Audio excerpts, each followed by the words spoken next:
akkamittiin miidiyaa hawaasummaa yookaan sooshaal miidiyaa kana waan gaariif oolfachuu dandeenya. Afrikaa keessatti fayyadamtoonni jiran miliyoona 233 ta'uu nutti himteetti.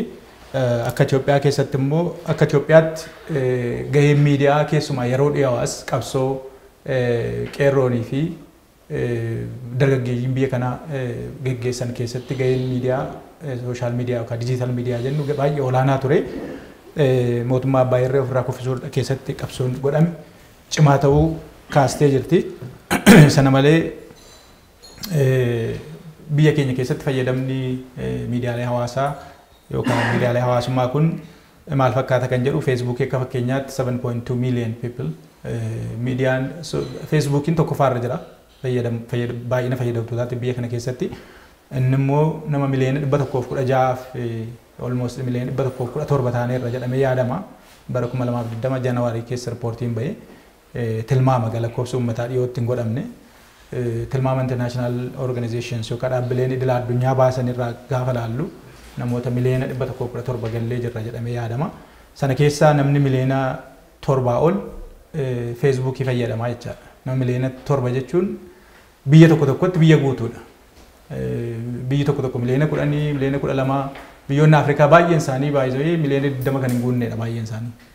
Kanaaf miliyoona 7 jechuun akka biyya biraatti biyya jechaadha. Biyyoota Awurooppaa keessa soo fudhanne biyyoonni nama miliyoona 6 miliyoona 4 miliyoona 5 qaban jiru. Kanaaf biyyuma guutuu Facebookii fayyadamaa jechaadha. Sana malee Instagramiin, Telegiramiin, Messengeriin, Twitteriin baay'eedha. Sana hundumaa walitti daballe immoo lakkoofsa baay'ee ta'a. Sana nu kaastee jirti. Fayyadamtoota keessaa immoo keessumaa dargaggoonni harki guddaan dargaggoota ta'uu nu kaastee jirti. Dargaggeessa jechuun diiguus ijaaruus kan danda'u humna kan qabudha jechaadha. Nama kana sooshaal miidiyaa fayyadamu biyya kana keessatti.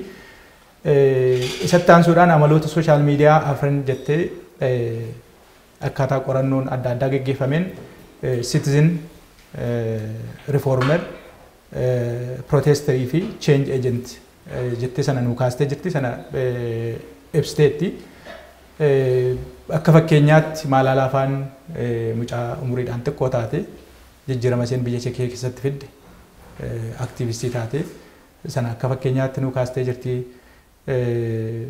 Kana malee immoo waan sadii akka of harkaa qabu amma yeroo ammaa waan sadii of harkaa qabna. Oromoon duudhaa isaatiin aadaa isaatiin wal gargaaruun aadaa keenya amala keenya aadaa kanaa fi duudhaa wal gargaarsaa qabna. Pilaatfoormii sooshaal miidiyaa jennu kana immoo qabna. Kana malee immoo rogeeyyii yookaan aktiivistoota ciccimoo uummata kana keessaa ba'an duudhaaf aadaa uummata kanaa baatanis qabna. Warreen kana akkamittiin finnee gara waan gaariitti gara misoomaatti geeddaruu dandeenya kan jedhu gaaffii kaaste. Kana malee akka fakkeenyaatti dhimma yeroo dhiyoos gogiinsa yookaan hongee uummata Booranaa mudatee wal qabatee sochiin taasifamaa ture. Boorana qofa miti Wallaggaa fi Boorana wal duukaa kombaayin godhanii yeroo deeman isa malee immoo uummata Walloo naannoo irraa buqqee sababa lolaan wal qabatee sana duras fakkeenyoon adda addaa jiru. One Pack for One Child kan jedhu muuvimentiin magaalaa Finfinnee keessatti geggeeffamu baay'ee guddaa ta'ee jira. Akka addunyaatti immoo GoFundMe kan jennu digital platformiidha. Sanallee qabu. Kana hundumaa akkamittiinitu gara misoomaatti deebisnaa kan jedhu gaaffiiwwan kana yaada ka'umsaa nu kaaste.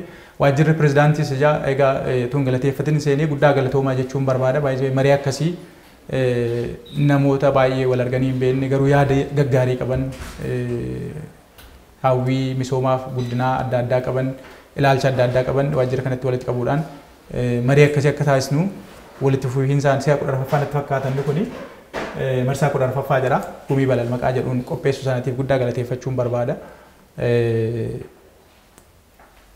Egaa yaadawwan kana kan isin immoo booddeetti dabaltanidha. Yaanni sooshaal miidiyaa yookaan dijiitaal miidiyaa wajjin wal qabatee jiru yaada bal'aa jira. Yoo Google gootan yoo kitaaba dubbisuu barbaadan addunyaa kana keessatti amma sochii adda addaa waan adda addaa kan gochaa jiru, influensii adda addaa kan gochaa jiru sooshaal miidiyaadha. Namoonni miliyeenaan followerii miliyeenaan lakkaa'aman qaban Instagram irraa Twitter irraa Facebook irraa waa tokko dubbatanii miti pointii dooti tokko poot goonaan nama miliyeena sheerii ta'uuf faatu jira.